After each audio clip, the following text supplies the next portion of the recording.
Assalamualaikum warahmatullahi wabarakatuh. Alhamdulillahirabbil alamin wa bihi nasta'in wa ala umurid dunya waddin. Wassalatu wassalamu ala asyrofil anbiya'i wal mursalin sayyidina wa maulana Muhammadin sallallahu alaihi wasallam. Amma ba'd. Yang terhormat dosen pengampu mata kuliah materi pembelajaran Quran, hadis, MTS dan MA, Bu Maisanah MPDI, yang kami hormati teman-teman seperjuangan PAIE. Di sini saya selaku moderator perwakilan dari kelompok 2 ingin menyampaikan materi dengan tema metode pembelajaran baca tulis Al-Quran dalam mata pelajaran Al-Quran. Sebelumnya kami memperkenalkan diri dari kelompok 2. Yang pertama, saya sendiri Fuad Imdadur Rahman, NIM 162. Yang selanjutnya yaitu Melisa Wahyu Sofiana, NIM 191. Yang selanjutnya yaitu Irodatun Nikmah, yaitu NIM 200. Yang terakhir yaitu Zulfaliana, NIM 201.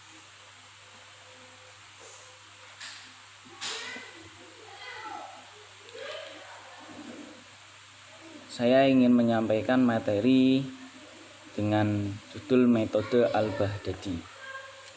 Metode pembelajaran baca tulis Al-Quran. Metode pembelajaran Al-Quran pada hakikatnya adalah mengajarkan Al-Quran pada anak, yang merupakan suatu proses pengenalan Al-Quran tahap pertama dengan tujuan agar anak mengenal huruf sebagai tanda suara atau tanda bunyi. Ya, ini biodata saya sendiri, nama Fadim Imdadur Rahman, kelas PAIE, angkatan ke-18.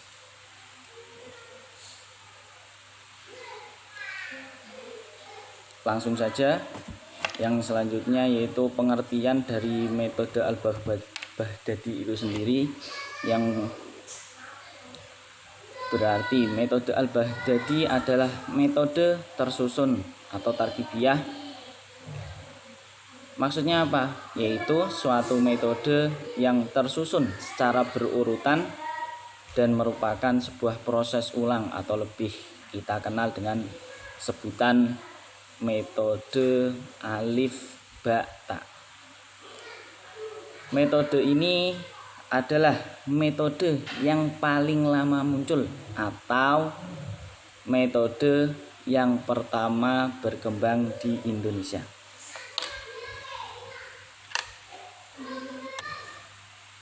Oke, untuk selanjutnya yaitu cara pembelajaran metode Al-Baghdadi. Ada beberapa tahapan dalam metode ini. Yang pertama yaitu pengenalan huruf hijaiyah. Dalam tahapan ini siswa diperkenalkan dengan menghafal huruf hijaiyah yang ada 30, yang termasuk lam, alif dan hamzah tanpa menggunakan harokat. Untuk yang selanjutnya yaitu tahapan pengenalan huruf dengan harokat. Ini yang selanjutnya, yaitu setelah siswa-siswa MTS maupun MA itu dikenalkan dengan huruf, selanjutnya diperkenalkan dengan huruf yang berharokat. Ya. Nah, mungkin dari A, Ba, Ta, Sa, Jim. Nah, gitu. Untuk yang selanjutnya yaitu tahapan pengenalan huruf sambung. Dalam tahapan ini siswa diajarkan bagaimana bentuk huruf-huruf yang disambung dan diajarkan bagaimana cara membacanya. Selain itu, peserta didik dapat mengetahui mana huruf yang bisa disambung, mana huruf yang tidak bisa disambung. Untuk selanjutnya yaitu pengenalan juz amma.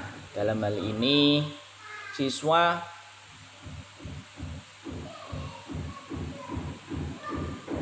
diperkenalkan dengan yang namanya surat-surat pendek, mungkin bisa jadi An-Nas, Al-Ikhlas, bisa jadi.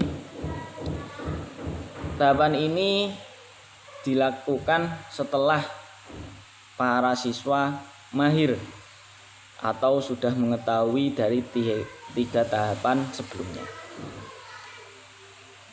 Selanjutnya yaitu karakteristik. Nah, karakteristik metode Al-Baghdadi ialah langsung memperkenalkan seluruh huruf, dan saat huruf-huruf tersebut diberi tanda baca vokal, mungkin tadi a, ba, ta, a, bi, ti, atau u, bu. Nah, suku kata tersebut dieja mempergunakan istilah aslinya. Oke. Untuk selanjutnya yaitu kelebihan dan kekurangan.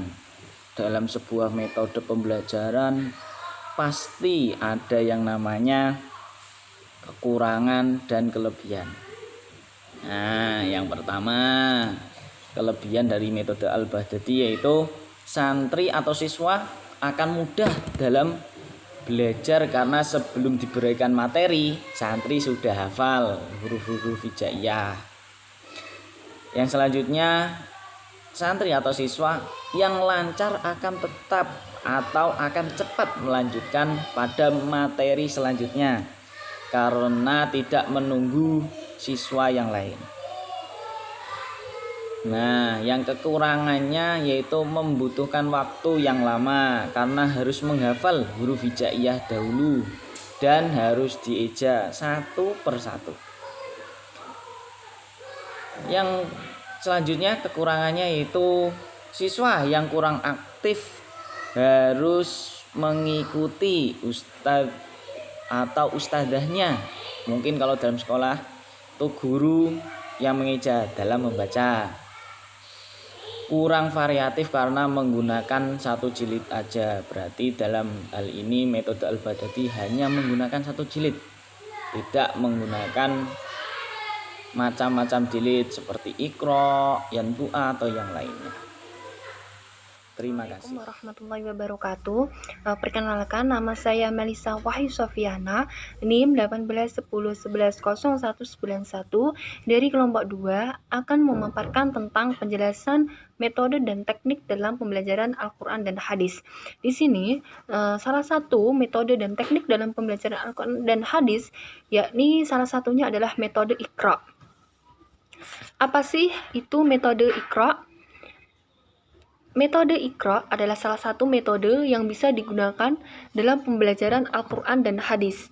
Metode Iqra merupakan suatu metode membaca Al-Quran yang menekankan langsung pada latihan membaca. Maksudnya, metode Iqra ini adalah salah satu metode yang digunakan dalam pembelajaran Al-Quran yang menekankan langsung pada latihan membaca yang dimulai dari tingkatan yang sederhana, tahap demi tahap sampai tingkat yang paling sempurna, yakni dimulai dari jilid 1, 2, 3, 4, 5, sampai 6.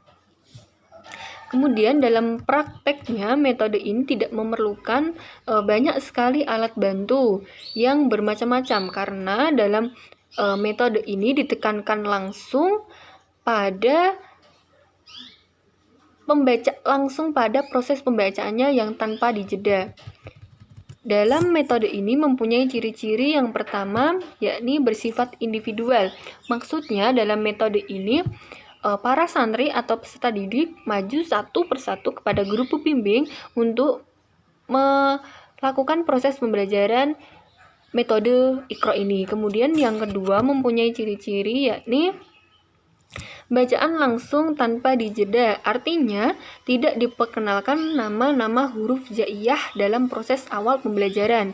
Yang ketiga yakni mempunyai ciri-ciri dengan cara belajar siswa aktif atau CBSA. Maksudnya yang ditekankan di sini adalah keaktifan siswa, bukan dari keaktifan guru. Guru hanya membimbing dan mengarahkan, kemudian menuntun para santri atau siswa maupun peserta didik untuk membaca dengan menggunakan metode ini. Kemudian selanjutnya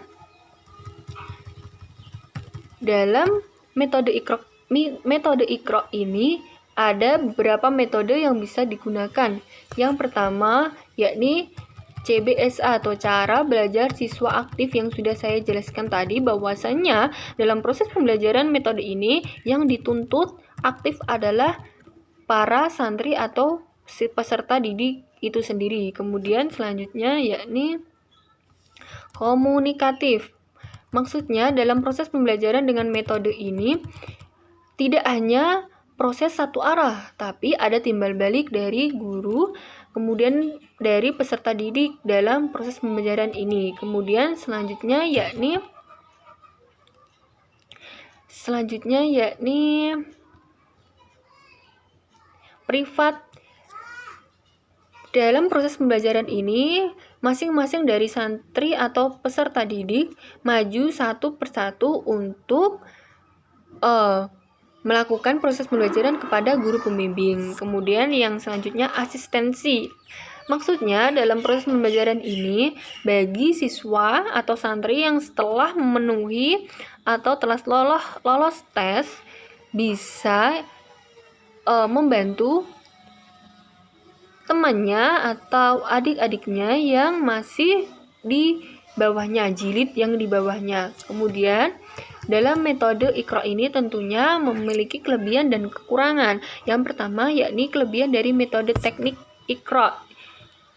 Siswa lebih cepat dan paham dalam membaca Al-Quran karena dalam proses pembelajaran ini dilakukan secara bertahap dan sistematis dari mulai tingkatan awal hingga tingkatan yang paling rumit, yakni jilid 1, 2, 3, 4, 5, dan 6. Kemudian yang selanjutnya yakni kelebihannya adanya buku modul yang dilengkapi petunjuk teknis bagi guru atau pembimbing sehingga dapat melakukan proses pembelajaran secara maksimal dan secara baik dan benar. Kemudian yang selanjutnya yakni sistematis dan mudah diikuti yang dilakukan secara bertahap. Kemudian selanjutnya yakni guru mengajar dengan pendekatan yang komunikatif.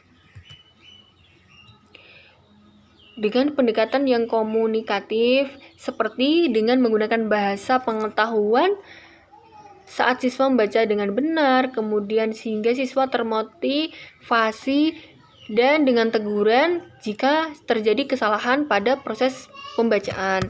Kemudian selanjutnya mempunyai kelebihan bersifat privat atau individual. Setiap siswa menghadap kepada guru pembimbing untuk mendapatkan bimbingan langsung secara individual. Jika pembelajaran terpaksa dilakukan secara kolektif, maka guru akan menggunakan buku Iqra klasikal.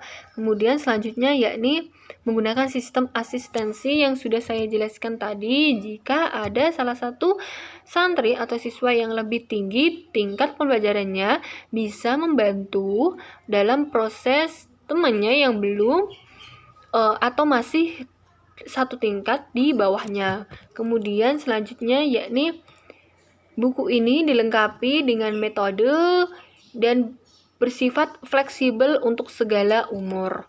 Selanjutnya, tentunya dalam metode ini pun juga memiliki kelemahan. Yang pertama, anak kurang memahami atau kurang tahu dalam nama huruf hijaiyah karena dari awal, dari jilid pertama tidak diperkenalkan nama-nama huruf hijaiyah, namun langsung pada proses pembacaannya yang tanpa dijeda. Kemudian yang kedua yakni anak kurang tahu istilah nama-nama bacaan dalam ilmu tajwid. Yang ketiga yakni tidak dianjurkan dengan menggunakan murotal. Itulah penjelasan mengenai metode Iqra dalam pembelajaran Al-Quran dan hadis untuk MTS MA.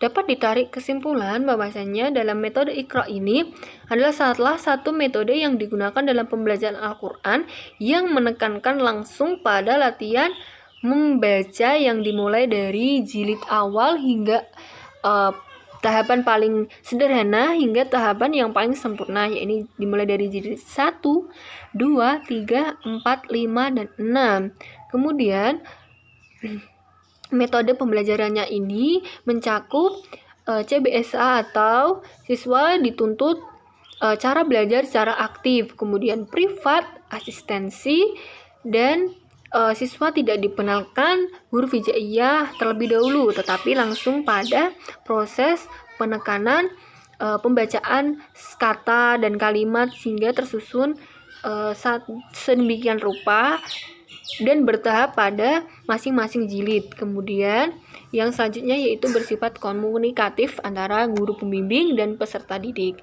Itulah penjelasan dari saya, kurang lebihnya mohon maaf, dan nanti bisa dilanjutkan dengan penjelasan selanjutnya. Dari saya sekian dan terima kasih. Wassalamualaikum warahmatullahi wabarakatuh. Selanjutnya yaitu metode pembelajaran baca tulis Al-Quran menggunakan metode Al-Barqi. Perkenalkan, saya pemateri selanjutnya dari kelompok 2, Zulfaliana. Langsung saja, yang pertama yaitu pengertian metode Al-Barqi. Metode Al-Barqi secara bahasa artinya cepat kilat, sedangkan menurut istilah Al-Barqi adalah sebuah metode pembelajaran Al-Quran yang disusun dengan praktis agar para santri atau peserta didik yang belajar dengan metode ini dapat membaca Al-Quran dengan baik dalam waktu yang relatif singkat. Yang kedua, sistem metode pembelajaran Al-Barqi. Pembelajaran Al-Barqi dalam bukunya menggunakan metode yang diberi nama kata lembaga. Contohnya yang pertama yaitu ada roja, 2 mahakaya, 3 katawana, 4 samalaba. Nah, tiap kata lembaga hanya 4 suku kata karena jumlah huruf yang dicapai lebih sedikit, yaitu setengah dari jumlah huruf Arab yang mirip dengan bunyi Indonesia.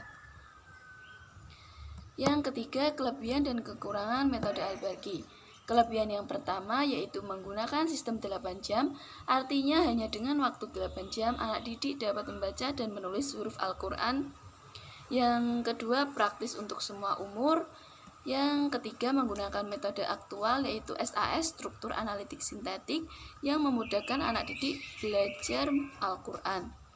Yang keempat, memperhatikan pendekatan, sistematika, dan teknik dalam pembelajaran. Yang selanjutnya yaitu kekurangan metode Al-Barqi. Yang pertama, meskipun disebut metode 8 jam, namun bagi anak-anak sebaiknya tidak menggunakan patokan waktu karena disesuaikan dengan daya tahan mereka. Yang kedua, huruf hijaiyah diajarkan pada akhir pembelajaran. Yang ketiga, anak usia dini harus mengembangkan metode dengan permainan. Yang keempat, siswa tidak aktif karena cara membacanya harus mengikuti ustazahnya terlebih dahulu. Yang kelima, tidak variatif karena hanya terdapat 1 jilid saja.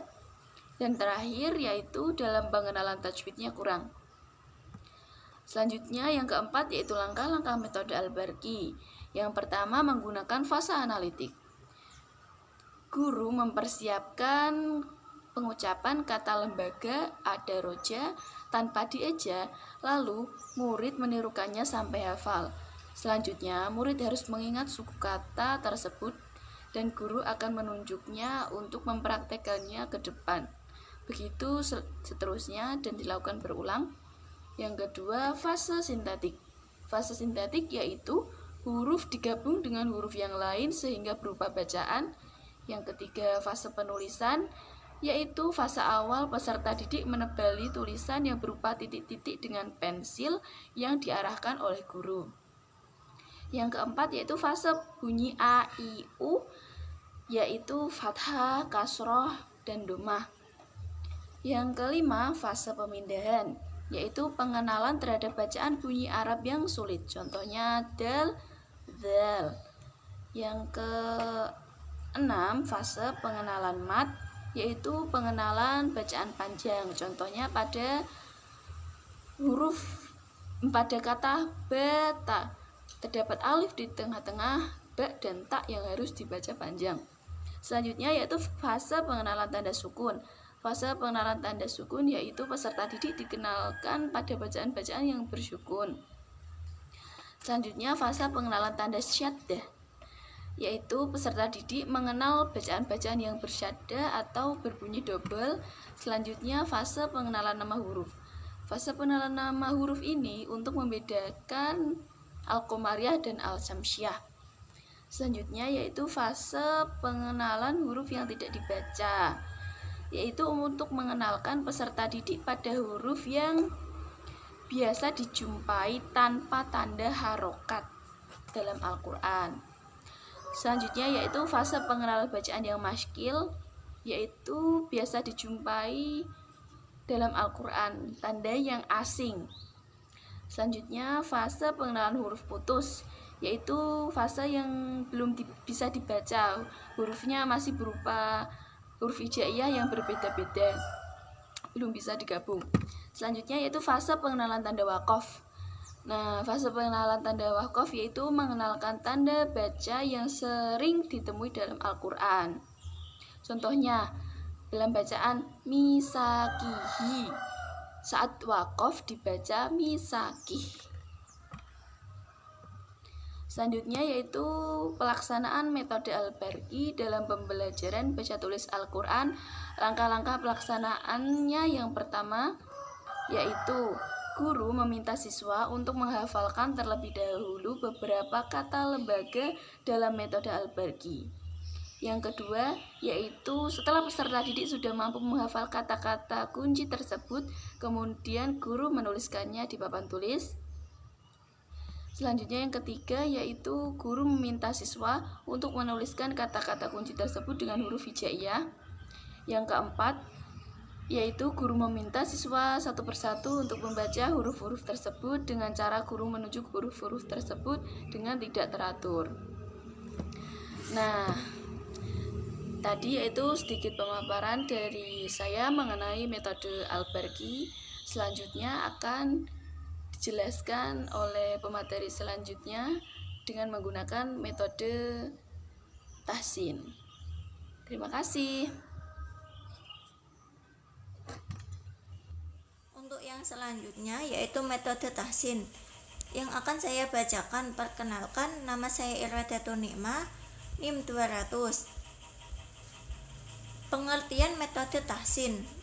Metode tahsin adalah salah satu cara untuk tilawah Al-Quran yang menitik beratkan pada makhraj, sifat-sifat huruf, dan ilmu tajwid. Metode ini melalui talaqi dan musyafahah, berhadapan langsung dengan seorang guru. Untuk yang selanjutnya yaitu langkah-langkah pembelajaran baca tulis Al-Quran menggunakan metode tahsin. Yang pertama, persiapan. Persiapannya adalah 1. Mencari waktu, suasana, dan tempat yang nyaman dalam proses belajar. Untuk yang kedua, membaca doa sebelum dimulai belajar. Untuk yang ketiga, mengemukakan tujuan pembelajaran. Untuk yang keempat, yaitu menyiapkan jilid atau Al-Quran dan alat tulis. Untuk yang kelima, menyiapkan buku rekapan nilai. Untuk langkah yang kedua yaitu bagian inti pembelajaran, yaitu 1. Pendidik mengajarkan materi yang akan dipelajari hari ini. Untuk yang kedua, pendidik menyampaikan materi Al-Quran secara bertahap dari mulai yang mudah dipahami. Untuk yang ketiga, pendidik meminta peserta didik mengulang bacaan agar peserta didik memperbanyak latihan sehingga akan lebih mudah menguasai bacaan. Untuk yang keempat, pendidik meminta peserta didik maju ke depan untuk mempraktekkan bacaan Al-Quran sesuai yang ada di buku, sesuai bacaan tajwid yang benar. Untuk yang kelima yaitu memberikan sebuah evaluasi. Untuk langkah yang ketiga yaitu penutup. Penutupnya yaitu 1. Memberitahukan pembelajaran yang akan datang. Untuk yang kedua, mengucapkan hamdalah atau doa. Untuk yang selanjutnya yaitu kekurangan metode tahsin, yaitu antara lain: 1. Metode tahsin masih asing dalam kalangan masyarakat umum karena termasuk metode baru. Yang kedua, tidak mudah untuk kenaikan halaman selanjutnya, sehingga harus benar-benar memperhatikan materinya.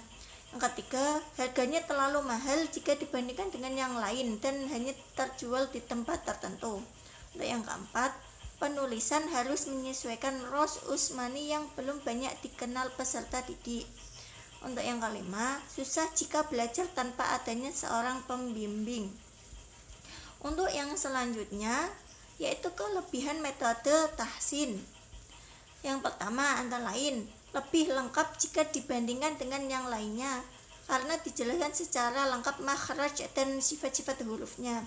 Untuk yang kedua, memiliki 3 jilid yang lebih simpel dan cepat membaca Al-Quran dengan benar. Untuk yang ketiga, sistem pembelajarannya berhadapan dengan pendidik sehingga mudah dalam pembenarannya. Untuk yang keempat, dalam setiap jilid tersusun secara rapi dan berurutan sehingga memudahkan untuk jenjang selanjutnya. Untuk yang kelima, para pengajar tahsin harus memiliki ijazah atau harus belajar dengan pendidik tahsin juga. Yang keenam, penulisan memakai Ros Usmani sehingga akan lebih mudah jika menemukan Al-Quran dari arah penulisan yang sama. Untuk yang selanjutnya yaitu implikasi metode tahsin.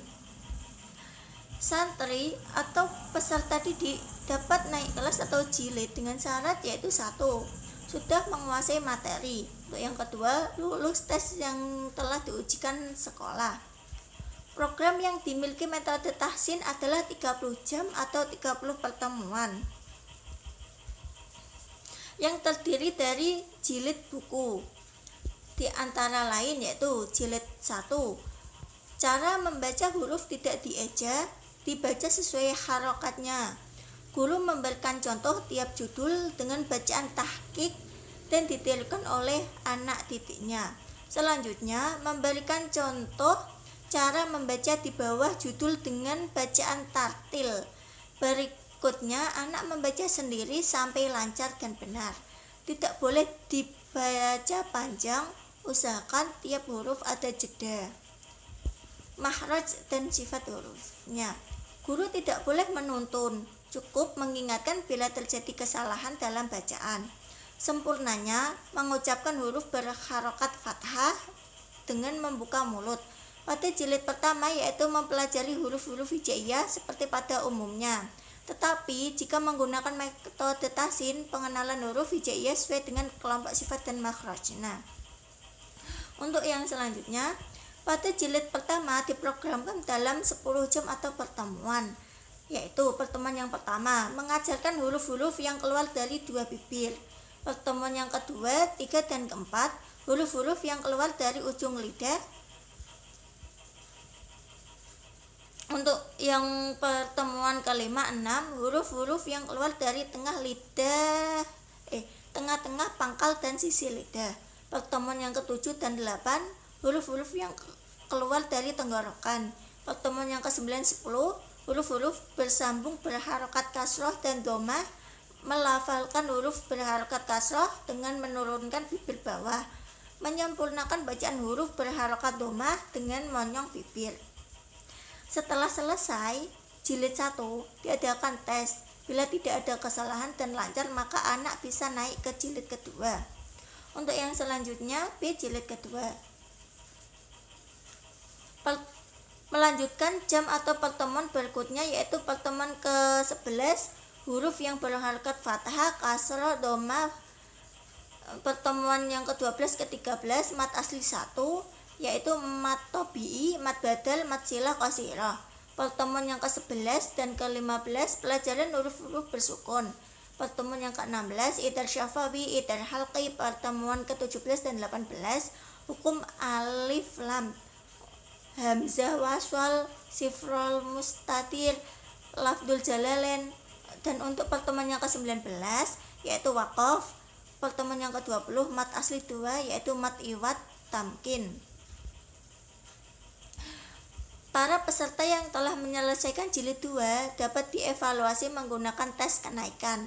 Penilaian berdasarkan bacaan sesuai dengan tajwid, makhraj dan sifatul huruf serta hukum bacaan yang sudah dipelajari. Untuk yang selanjutnya yaitu C jilid ketiga. 1. Jilid ketiga memuat pertemuan yang ke-21 sampai ke-30. Mat yang bertemu dengan sukun karena waqaf yaitu mat ari sukun, mat lin. Yang ketiga, huruf-huruf khaysyum, huruf-huruf yang membacanya dengan dengung dihitung atau gunnah, seperti gunnah musyaddadah, idgham mislain, mutajanisen, bi gunnah, ifa syafawi, iklab, ifa hakiki. Untuk yang keempat, mat yang bertemu dengan hamzah yaitu mat wajib mutasil, mat jaiz munfasil, mat silah tawilah. Untuk yang kelima, qalqalah. Untuk yang keenam, idgham. Setelah menyelesaikan jilid ketiga, santri dievaluasi menggunakan tes kenaikan jilid. Penilaian berdasarkan bacaan sesuai dengan tajwid yang sudah dipelajari pada jilid ke-1 sampai ke-3. Bila lulus tes, siswa naik ke Al-Quran juz ke-27, mulai dari Az-Zariyat sampai dengan Al-Mursalat, ditambah pelajaran jilid ke-4 yang memuat. Bila telah menyelesaikan jilid ke-4 juz 27, 28, 29 baru masuk juz ke-1 dan buku pedoman daurah Al-Quran. Yang D jilid ke-4. Setelah jilid ketiga selesai, anak-anak dilanjutkan pada jilid ke-4 yang memuat tentang hamzah wasol dan hamzah qata', hamzah wasol dan hamzah qata' waqaf wal ibtida', istilah-istilah dalam Al-Quran, dan melanjutkan juz ke-27 hingga ke-30. Sekian yang dapat kelompok kami sampaikan. Bila ada kesalahan baik dalam tutur kata, sikap maupun apapun itu, kelompok kami mohon maaf sebesar-besarnya. Billahi taufik wal hidayah. Wassalamualaikum warahmatullahi wabarakatuh.